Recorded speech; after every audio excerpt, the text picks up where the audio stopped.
Please help! My leg, I think it's broken. Oh, you poor thing. Let me look. He fell right over it.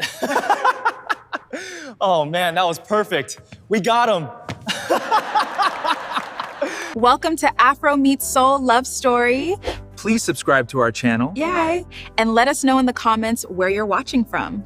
Everyone in the staffing agencies of Gangnam knows the name Kang before they know anything else.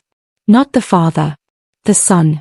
They say no maid lasts more than a month in that house. They say the boy hides cameras in the vents. They say his made grown women cry and laughed about it at school the next day like a trophy. They say the father is a ghost, rich, powerful, never home to see any of it. Jasmine Carter heard every warning. She signed the contract anyway. Warnings don't pay her mother's hospital bills back in Atlanta. Pride never put food on a table. 15-year-old Minute Jun Kang had never met a maid who didn't break. Jasmine didn't cry on day 1, when he spilled coffee on the floor she just mopped. She didn't cry on day 5, when he called her something ugly in Korean, assuming she wouldn't understand. She understood. I've buried people I loved more than you'll ever be loved, she told him once, flat, unshaken. You don't scare me. He didn't have a comeback. He just walked away, humiliated, in front of his friends, for the first time in his life. Humiliated boys don't get smaller. They get worse. So he rigged a tripwire at the top of the marble staircase. Thin. Almost invisible. He wanted footage of her falling, crying, quitting on the spot. His friends were already filming. He didn't expect the marble. He didn't expect the drop. He didn't expect the sound her leg made on the 3rd step down. For 1 second, nobody breathed. Then her scream tore through the house, real, raw, nothing like the calm she'd worn like armor for 2 weeks straight. His phone was still recording. He didn't turn it off. He just stood there, watching the prank he'd built to break her actually break her, feeling something crack open in his own chest that he didn't have a name for. His friends ran. Mrs. Yoon, the head housekeeper, dropped her tray and screamed for an ambulance. Minute Jun stood alone in the hallway that suddenly felt too big, phone shaking in his hand. He called his father. His voice cracked in a way Do-hyun hadn't heard since the funeral. Dad, I think I really hurt someone. Do-hyun walked out of that boardroom without an explanation. He broke every speed law in Gangnam getting to that hospital, certain, the whole drive, that it was his son lying broken somewhere. It wasn't. It was a stranger. A maid he'd never met. A woman whose name he didn't know yet. He walked into that hospital a terrified father. He didn't know it yet, but he was about to walk out of it a changed man. The doctor's words hit Do-hyun like a wall. Fractured femur. Torn ligaments. She'll need surgery, months of therapy. Walking normally again isn't guaranteed. He asked to see her. He doesn't fully know why. Maybe guilt. Maybe the need to look the consequence of his absence in the eye. Jasmine was awake when he stepped into the room, her leg elevated, wrapped, and 4 taped to the back of her hand. She looked at him, really looked, and he braced for hatred. He deserved it. She didn't give it to him. You're his father, she said quietly. Not a question. I am. His voice came out rougher than he meant it to. I'm so sorry. I don't know what to. Don't. She cut him off, gentle but firm. Don't apologize for something you didn't do. Apologize for the part you actually own. Nobody had ever spoken to him like that. Not his board members. Not his own mother. Certainly not a woman lying in a hospital bed because of his son. What's your name? He asked. Jasmine. He said it back to himself, quiet, like he was testing how it felt in his mouth. Jasmine. He stayed 2 hours. He didn't check his phone once, a record he hadn't set in over a year. He learned she was from Atlanta. He learned her mother was sick, that every paycheck she sent home did something his money had never once done for anyone in his life. It kept a person alive 1 more month at a time. He learned she'd buried her father at 19 and never let herself fall apart in front of anyone since. He didn't learn any of this because he asked the right questions. He learned it because, for the first time in years, he actually listened. When he finally left her room that night, Minute Jun was waiting in the hallway, pale, silent, guilt sitting on him like a coat 2 sizes too heavy. Do-hyun didn't yell. That almost scared Minute Jun more. You will visit her every single day, Do-hyun said, low and even. You will pay for every cent of her care from your own allowance until it's gone, and then you'll work for me to pay the rest. And you will look her in the eye every day and remember what you did. Do you understand me? Minute-jun nodded, throat too tight to speak. But something else had already shifted in Do-hyun, something his son had no part of. He found himself thinking about a hospital room on the drive home. He found himself thinking about it again the next morning, in a meeting, staring at a spreadsheet he wasn't reading. By the third day, he wasn't sending Minute-jun to visit her instead of himself. He was going with him. Then he was going alone, telling himself it was oversight, responsibility, making sure his son followed through. He brought her books on the fourth visit. Real ones, not because an assistant told him what to buy, but because he'd asked her, the day before, what she read before all this happened, and she'd said mystery novels, the messier the better. He walked into a bookstore himself for the first time in a decade and stood in an aisle for 20 minutes trying to pick the right one. You didn't have to do this, Jasmine said when he handed it to her, surprised in a way she tried to hide and didn't quite manage. I know, he said. I wanted to. Those 4 words did something to her she wasn't ready for. She'd spent 2 weeks in that house being made small by a teenage boy, and now his father was sitting at her bedside like her comfort actually mattered to him. It confused her. It also, quietly, terrified her, because Do-hyun Kang was not supposed to be a man she looked forward to seeing. By the second week, their conversations stopped being about the accident entirely. He told her about his wife, about the guilt he still carried for the road he'd chosen that rainy October night. He'd never said that out loud to anyone, not to his board, not to his own mother, not even to Minute-jun. Jasmine listened the way he had learned to listen to her. Fully. Without fixing. You blame yourself for a road, she said one evening, the same way I used to blame myself for not being in the car with my dad when he died. It doesn't make either of us guilty. It just makes us people who loved someone. He didn't respond right away. He just sat there, in a hospital chair that had started to feel less like a chair and more like the only place in his week that mattered, and let a stranger say the one thing that 11 therapists worth of unspoken guilt had never let him hear. Neither of them said what was happening between them. Neither of them was ready to. But Mrs. Yoon noticed. She noticed the way Do-hyun rescheduled meetings around visiting hours. She noticed the way Jasmine's face changed the moment his car pulled into the hospital lot, a small, unguarded softness she never showed anyone else. And she said nothing, because some things are dangerous to name out loud before they are ready. Minute-jun noticed too. And what he felt watching his father laugh, actually laugh, a sound he hadn't heard since before his mother died, with the maid he'd tried to break, was something far more complicated than jealousy. It was the first time in his life he wondered if he was the villain of his own story. Would you have forgiven Do-hyun as fast as Jasmine did, or would you have made him work a lot harder for it? Tell me in the comments, I want to know where you stand. We hope you're enjoying the video so far, Yeah. and it wants you to upset. And if you haven't already, please make sure to hit that subscribe button below. 3 weeks in, Jasmine was cleared to leave the hospital. Do-hyun didn't send a car with a driver like she expected. He came himself. You can't go back to a staff dorm with stairs and no elevator, he said, standing in her hospital room, arms crossed, like he'd already made the decision and was just informing her of it. You'll recover at the house. The East Wing. It's separate from the main residence. Mrs. Yoon will help you. That's not appropriate, Do-hyun. She used his first name without thinking, and neither of them corrected it. Neither is my son putting you in a hospital bed, he said. I'm not asking your permission on this one. She went. Partly because she had no better option. Mostly because some small, reckless part of her wanted to. The East Wing had its own kitchen, its own quiet garden view, and, most days, Do-hyun himself, showing up after work with takeout instead of eating alone in his office like he had for the last 4 years. He told himself it was guilt.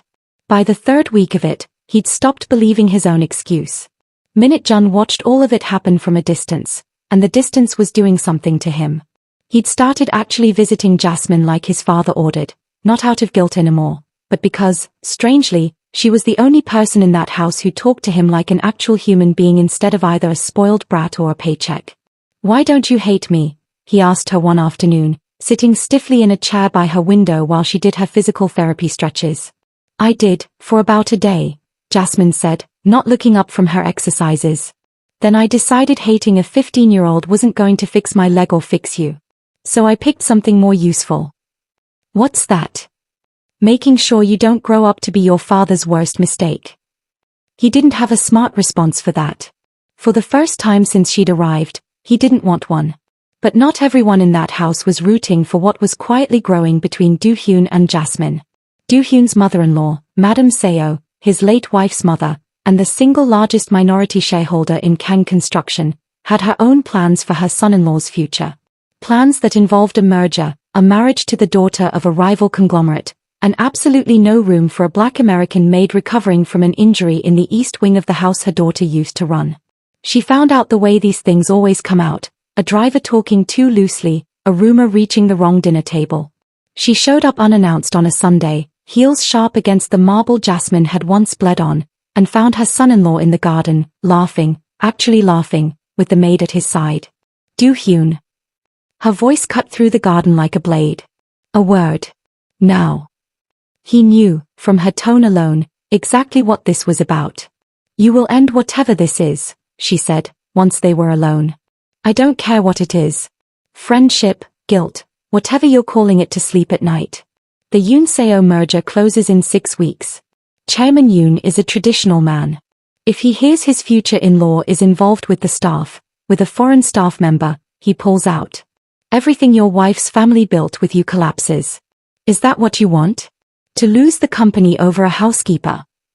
She's not just the housekeeper, Do-hyun said, and the words left his mouth before he'd fully decided to say them.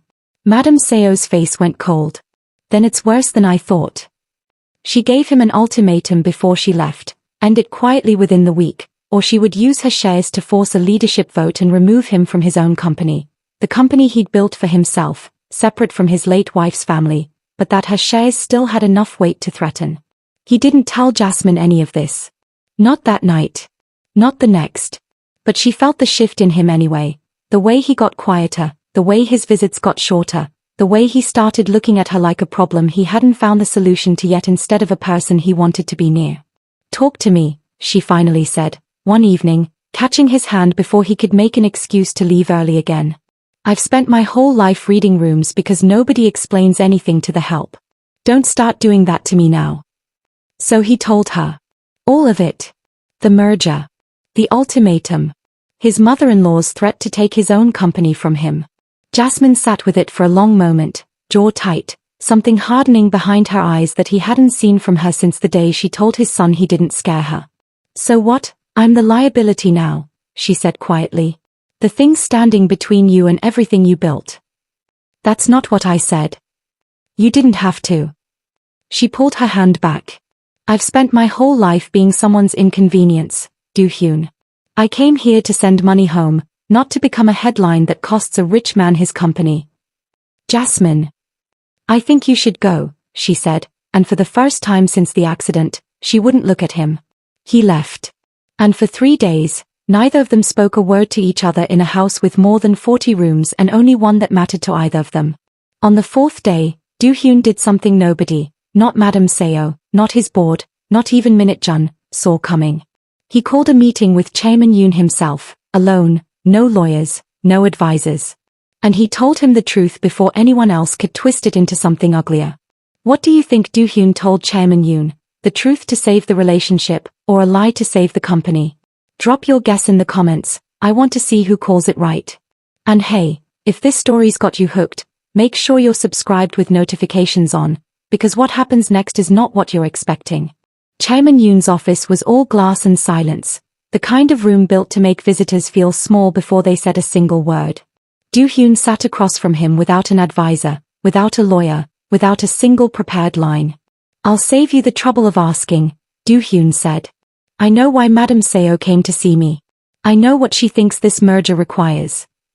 Chairman Yoon studied him for a long moment. And? There's a woman in my house. She was hurt because of my son's cruelty, and somewhere in taking care of that mistake, I started caring about her. Genuinely. Not as an employee. Not as a project. As a person I don't want to lose. Do-hyun's voice didn't shake. If that costs me this merger, it costs me this merger. But I won't lie to you about it, and I won't end it just to keep your business. Chairman Yoon was quiet long enough that Do-hyun assumed he'd already lost. Then the older man leaned back in his chair, something unreadable crossing his face. You know, Yoon said slowly, I built this company after my own father disowned me for marrying a woman he considered beneath our family. 30 years later, he came to our anniversary dinner and cried apologizing to her. He tapped the table once. I don't care who's in your house, Kang. I care whether you run your business with the same honesty you just showed me. That's rowing men with your kind of money. Don't lose it. Do-hyun left that office lighter than he'd walked in, the merger intact, and something else intact too, something he hadn't realized was on the table until he almost lost it, his own integrity. But he still had to face Jasmine. 3 days of silence between them had calcified into something that felt harder to break than any boardroom negotiation. He found her in the garden, doing her therapy exercises alone, refusing the wheelchair Mrs. Yoon kept trying to bring her. I told him the truth, Do-hyun said, without preamble. I told Chairman Yoon exactly who you are to me. I didn't hide it. I didn't apologize for it. Jasmine didn't stop her stretches. And the merger. Still happening.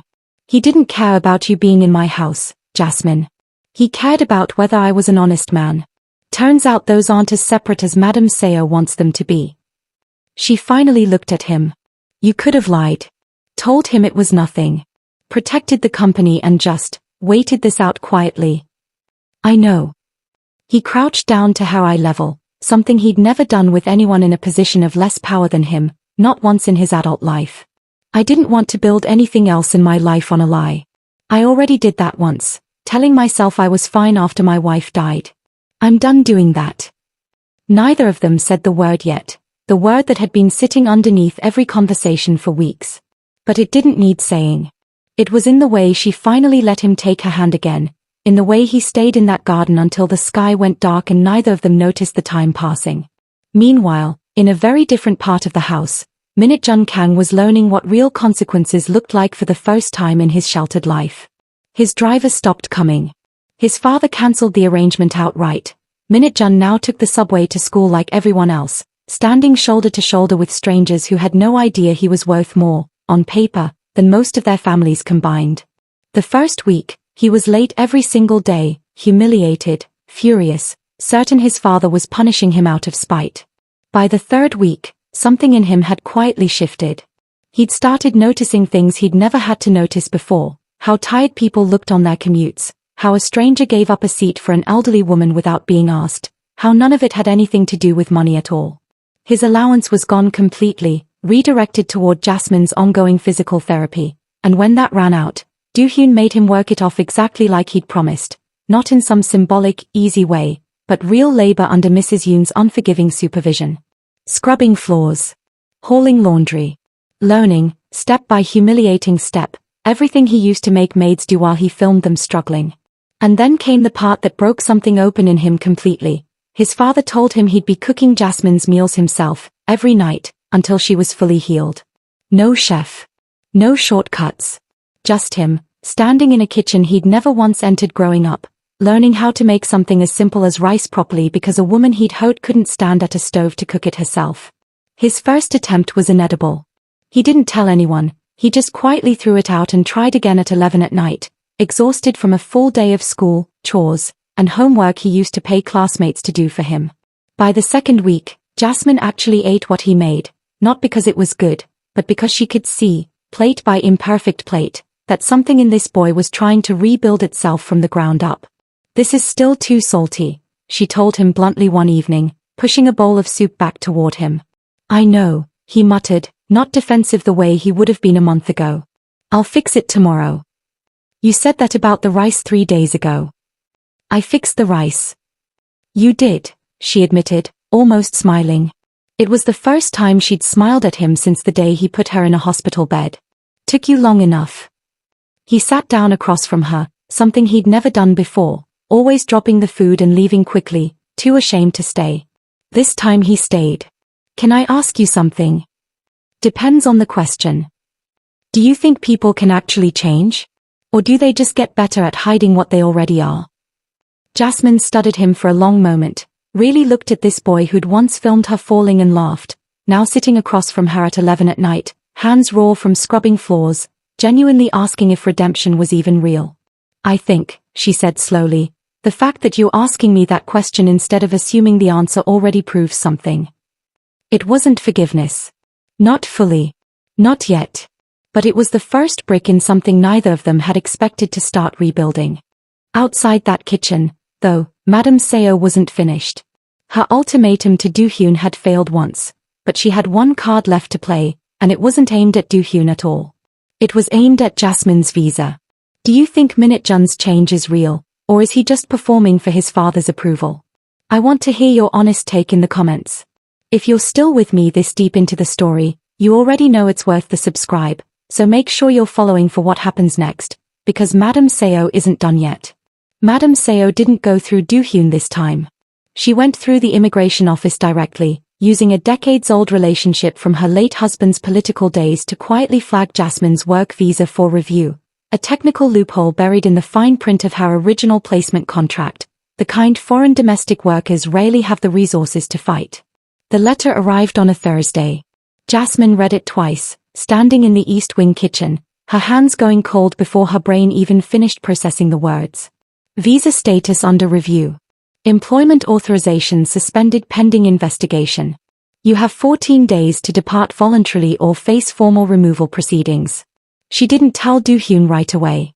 Some old, tired part of her, the part that had learned young that powerful people's promises rarely survive contact with actual paperwork, wanted to disappear quietly before he had to choose between her and everything else again. Mrs. Yoon found the letter first, crumpled in the trash where Jasmine had thrown it and then, unable to help herself, fished it back out. She brought it straight to Do-hyun without a word of explanation needed. He didn't call his lawyers. He didn't call Madame Seo, either, not yet. He went straight to Jasmine, letter in hand, something in his face she'd never seen before. Not guilt. Fury. You were going to leave without telling me, he said. Not a question. I was going to leave before it became your problem, Jasmine said quietly. There's a difference. It's already my problem. It's been my problem since the day you fell down my staircase. His voice cracked slightly, something raw underneath the anger. Everyone around me keeps deciding what I can and can't have based on what protects the company. My mother-in-law. The board. Now you, apparently, deciding for me that I shouldn't fight for this. I'm not a company decision, Do-hyun. No, he said. You're the first thing in 4 years I've wanted that has nothing to do with the company at all. And I am done letting other people make that choice for me. He confronted Madame Seo that same night, and this time he didn't ask for her understanding.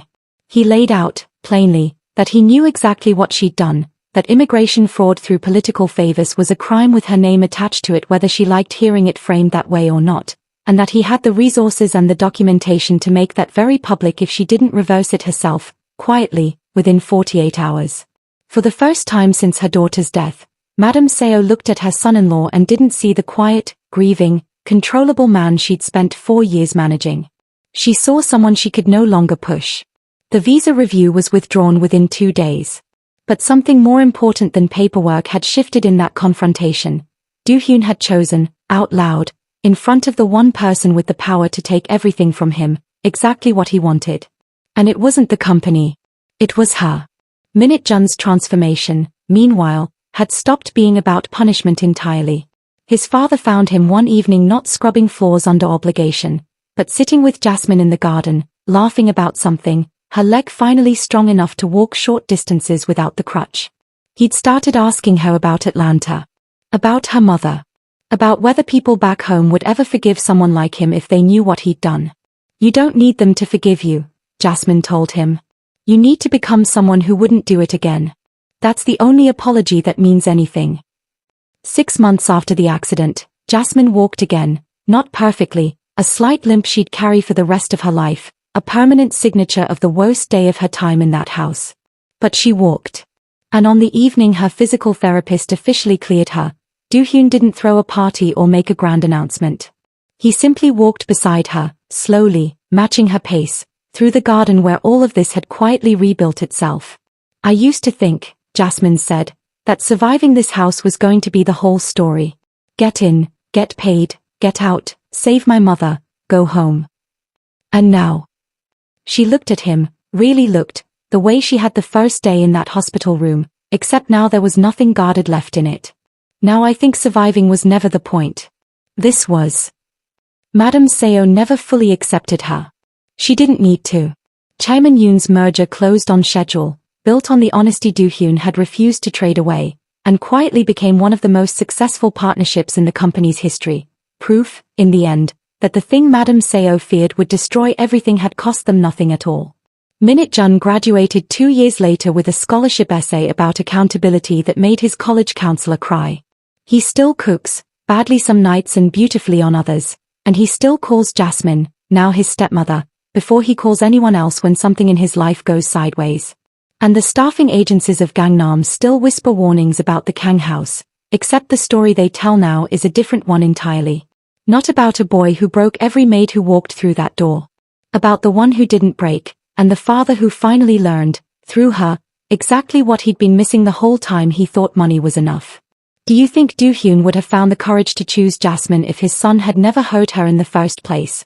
Or did it take exactly that kind of pain to wake him up? And honestly, do you think Minute Jun deserved the redemption he got, or did he get off easy? That's the story. If it kept you here till the very end, you already know what to do. Subscribe, turn on that notification bell, and drop a comment telling me what part hit you hardest. There's a new one dropping soon, and trust me, you don't want to miss it. We hope you enjoyed the story. If you did, you should subscribe. We'll see you in our next video. Bye!